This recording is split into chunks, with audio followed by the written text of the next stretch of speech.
আসসালামু আলাইকুম। সবাই কেমন আছেন? আজকে আপনাদের সাথে আমার সারাদিনের কিছু মুহূর্ত শেয়ার করব। রান্নাঘরের কিছু কাজ, দুপুরের আয়োজন আর একটু ঘরের কাজ সব মিলিয়ে একেবারে নিজের মতন একটা দিন। বেসিংয়ে কিছু প্লেট ছিল রান্নার আগে সেগুলোও ধুয়ে নিলাম। রান্নার পাশাপাশি ঘরের ছোটখাটো কাজগুলো ঠিক রাখতে হয়। এতে ঘরও পরিষ্কার থাকে আর মনটাও ভালো থাকে। আজকে রান্নার মেনুতে প্রথমেই ছিল গরুর মাংস দিয়ে আলু ঘাটি। সকালে বাজার থেকে আনা গরুর মাংসটা সুন্দর করে ধুয়ে কেটে নিলাম।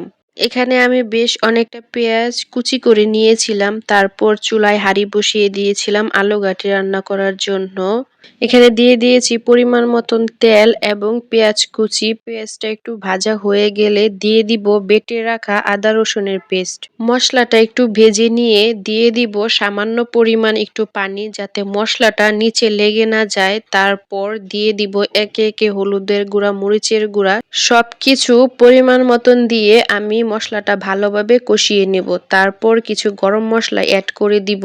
মশলাটা কষানো হয়ে গিয়েছে, এখন আমি ধুয়ে রাখা গরুর মাংসটা দিয়ে ভালোভাবে কষিয়ে নিব। মাংসটা কষতে থাকুক, তার ভিতরে আপনাদের সাথে কিছু কথা শেয়ার করি, চলেন। আমাদের জীবনে সবকিছু কখনো পারফেক্ট হয় না।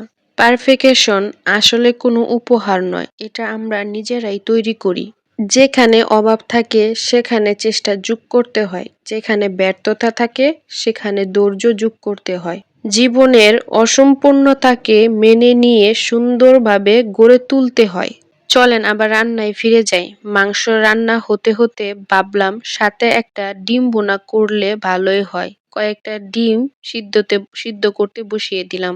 ডিমগুলো আমি ছিলে সামান্য পরিমাণ হলুদ দিয়ে আমি ডিমগুলো ভেজে নিয়েছি। ডিমগুলো ভাজার তেলে আমি পেঁয়াজগুলো দিয়ে দিয়েছি। পেঁয়াজগুলো একটু ভালোভাবে ভেজে নেব। ভাজা হয়ে গেলে দিয়ে দিব সামান্য পরিমাণ পানি। তারপর আমি দিয়ে দিব একে একে পরিমাণ মতন সব মশলাগুলো দিয়ে আমি ভালোভাবে কষিয়ে নেব। কষানো হয়ে গিয়েছে আমার মশলাটা, এখন দিয়ে দিব ভেজে রাখা ডিমগুলো দিয়ে দেওয়ার পর পরিমাণ মতন পানি দিয়ে 10 থেকে 15 মিনিট রান্না করে নিব। রান্না করতে করতে ভাতটাও বসিয়ে দিলাম চুলায়। গরম গরম ভাতের সাথে মাংস আর ডিম ভুনার স্বাদটাই আলাদা, তাই না?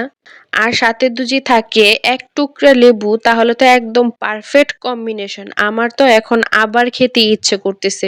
আচ্ছা, আলুর ঘাটি কোন অঞ্চলের বিখ্যাত খাবার, এটা আপনারা অবশ্যই আমাকে কমেন্ট করে জানাবেন। চলেন রেখে আসার অর্ধেক কথায় আবার ফিরে যাওয়া যাক। কাউকে দোষারোপ না করে নিজের ভেতর থেকে পরিবর্তন আনতে হয়। আজ সামান্য উন্নতি আগামীকাল বড় পরিবর্তনের পথ খুলে দেয়। পারফেক্ট জীবন মানে ঝলমলে নয়, শান্তি আর তৃপ্তি থাকা। তাই অভিযোগ না করে প্রতিদিনকে একটু একটু করে সাজিয়ে নিন।